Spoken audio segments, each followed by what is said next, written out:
Today, I just want to share a few lessons, meaning three.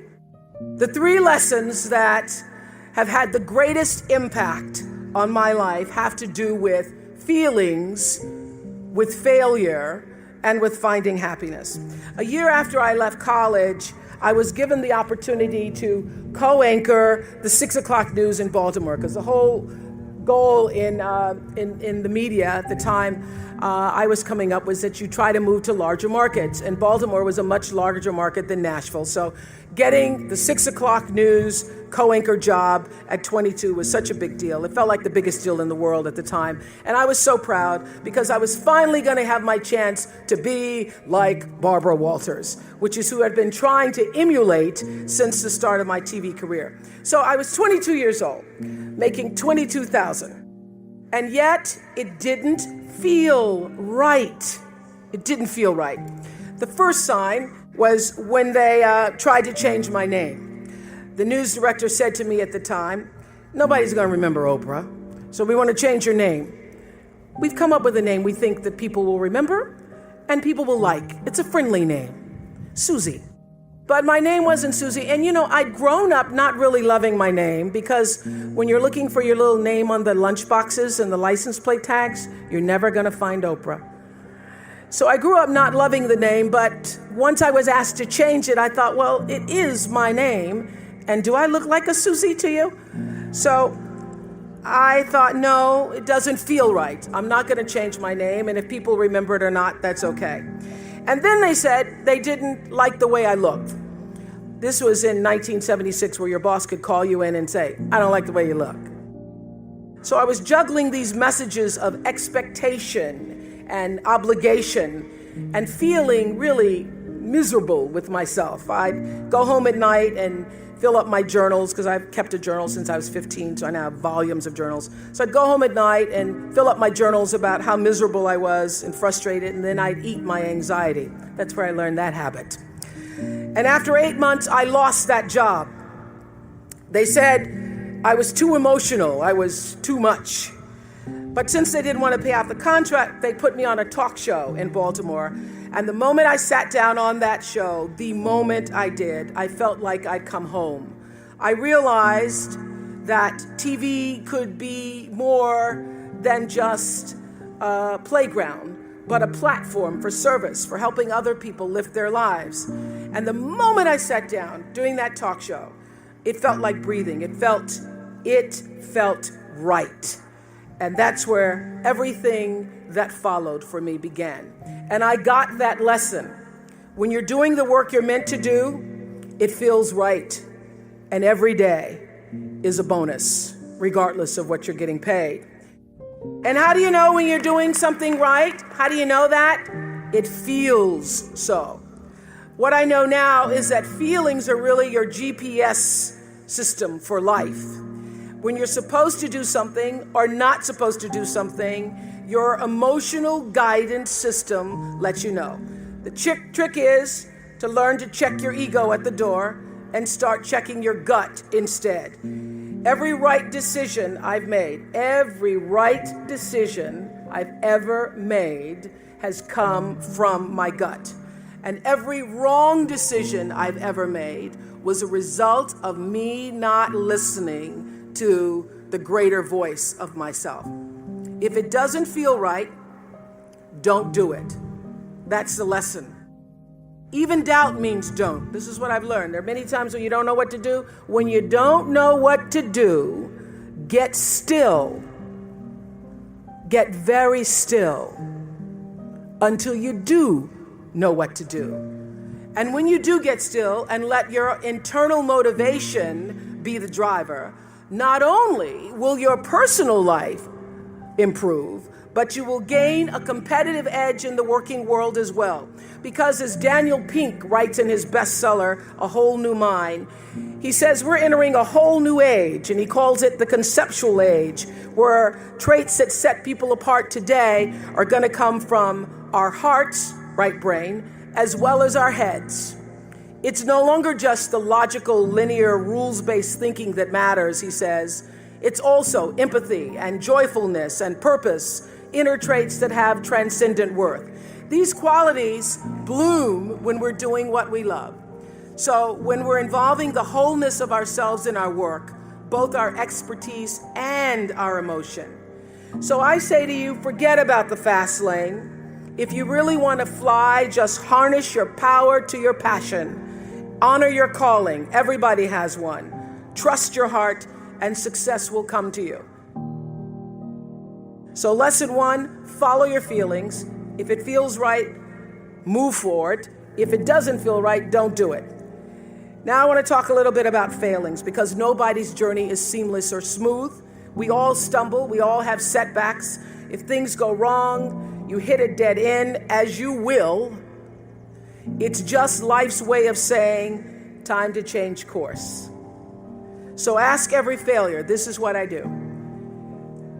Every failure, every crisis, every difficult time, I say, what is this here to teach me? And as soon as you get the lesson, you get to move on. If you really get the lesson, you pass and you don't have to repeat the class. If you don't get the lesson, it shows up wearing another pair of pants or skirt to give you some remedial work. And what I found is that difficulties come when you don't pay attention to life's whisper, because life always whispers to you first. And if you ignore the whisper, sooner or later, you'll get a scream. Whatever you resist persists, but if you ask the right question, not why is this happening, but what is this here to teach me? What is this here to teach me? It puts you in the place and space to get the lesson you need. My friend Eckhart Tolle, who's written this wonderful book called A New Earth, it's all about letting the awareness of who you are stimulate everything that you do. He puts it like this. He says, don't react against a bad situation, merge with that situation instead, and the solution will arise from the challenge. Because surrendering yourself doesn't mean giving up, it means acting with responsibility. Okay, many of you know that, as President Hennessy said, I started this school in Africa. And I founded the school where I'm trying to give South African girls a shot at a future like yours. And I spent 5 years making sure that school would be as beautiful as the students. I wanted every girl to feel her worth reflected in her surroundings. So I checked every blueprint, I picked every pillow, I was looking at the grout in between the bricks, I knew every thread count of the sheets, I chose every girl from the villages, from 9 provinces, and yet last fall I was faced with a crisis I'd never anticipated. I was told that one of the dorm matrons was suspected of sexual abuse. Well, that was, as you can imagine, devastating news. First I cried, actually I sobbed for about a half an hour, and then I said, let's get to it. That's all you get, is a half an hour. You need to focus on the now, what you need to do now.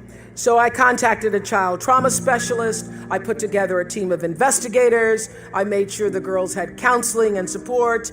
And Gail and I got on a plane and flew to South Africa. And the whole time I kept asking that question, what is this here to teach me? And as difficult as that experience has been, I got a lot of lessons. I understand now the mistakes I made because I had been paying attention to all of the wrong things.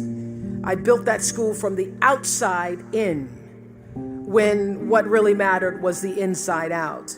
So it's a lesson that applies to all of our lives as a whole. What matters most is what's inside. What matters most is the sense of integrity, of quality, and beauty. I got that lesson.